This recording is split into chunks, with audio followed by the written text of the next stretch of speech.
is fresh out of the glass cabinet. This is for the Black Axe project.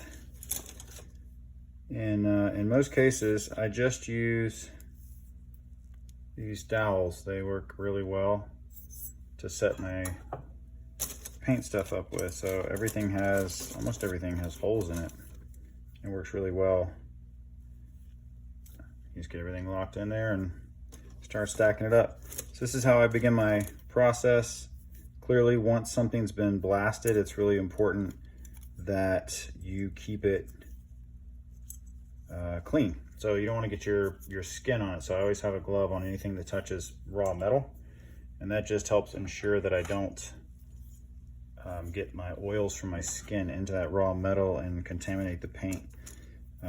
Yeah, you want to put the same care into something like this that you would in a real firearm, and that is just because it's one, it's a good habit, and two, you make sure you end up with a good finished product. All right, here we go. We're back. So everything's been blasted, and now I'm starting to work on some of the topo parts, which is excruciating on this scale. So if I say bad words, I apologize in advance.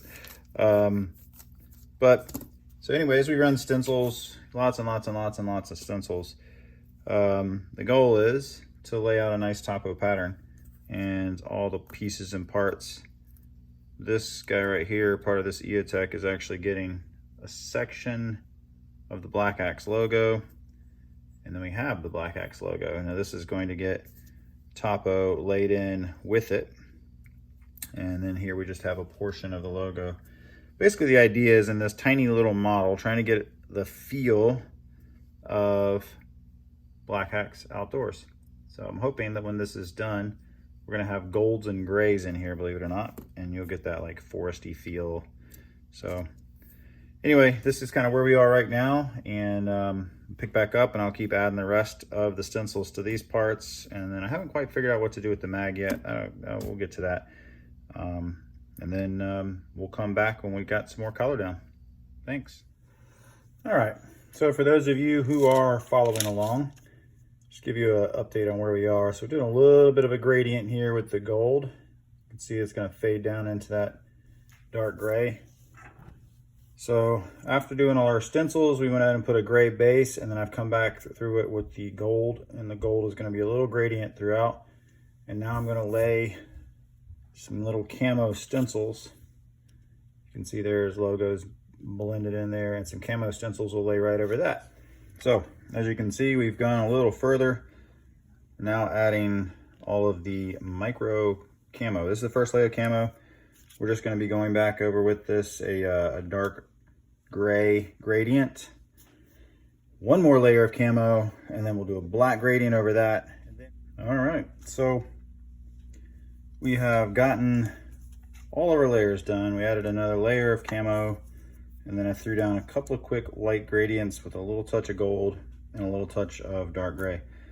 Now, this is always the I hope it turns out okay part when you start taking everything apart. So I figured if you are still hanging out in this video, we'll go ahead and remove some stencils.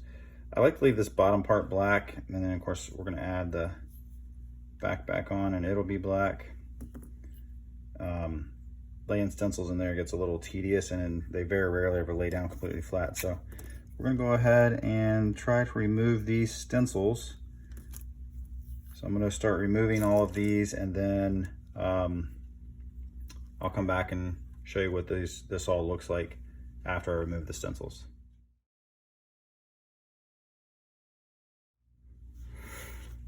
Okay, so all the stencils are removed, and you can kind of get an idea what it looks like now as it's starting to put it all back together.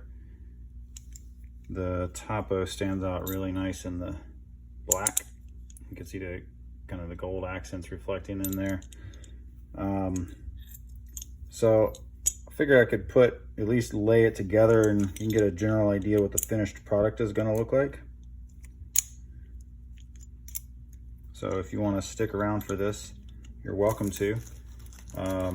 Otherwise, this is pretty much what it's going to look like. I mean, you know, I'll leave the black accents in there so the quad rail has just a little bit of a look to it. But I'm gonna go ahead and assemble this thing, and we'll see how it looks here in just a moment. Little work pulling in the barrel, push these guys in, they snap back in place. But that's our final look. And we'll get this one on. We'll get that snug down. We'll get our EOTech on.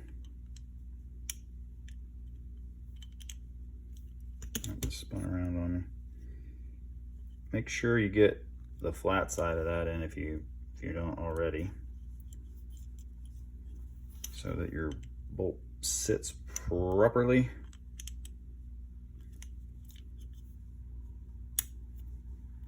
Nice and snug. All right, folks, that is our Black Axe AR-15 goat gun. I hope they love it. I hope you enjoyed this video. I know it's long. I tried to trim it up as much as possible. Please let me know if you have any questions. Like and subscribe. It'd be great. Thank you so much.